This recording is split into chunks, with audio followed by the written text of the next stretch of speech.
తిరుపతి ప్రసాద కల్తీ అంశంపై స్పందించారు రాహుల్ గాంధీ. శ్రీ వెంకటేశ్వర స్వామి భారత్తో పాటు ప్రపంచవ్యాప్తంగా మిలియన్ల మంది భక్తులకు ఆరాధ్య దేవుడని, ప్రసాదం కల్తీ అయిన అంశం ప్రతి భక్తుడిని బాధపెడుతోందని ఎక్స్ వేదికగా అన్నారు.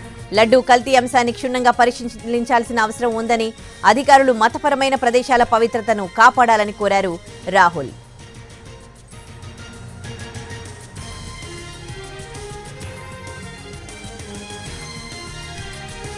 తిరుపతి ప్రసాద కల్తీ అంశంపై రాహుల్ గాంధీ ఎక్స్ లో ట్వీట్ చేశారు.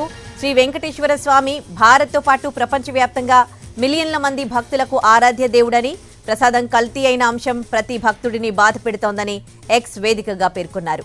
లడ్డూ కల్తీ అంశాన్ని క్షుణ్ణంగా పరిశీలించాల్సిన అవసరం ఉందని, అధికారులు మతపరమైన ప్రదేశాల పవిత్రతను కాపాడాలని కోరారు రాహుల్ గాంధీ.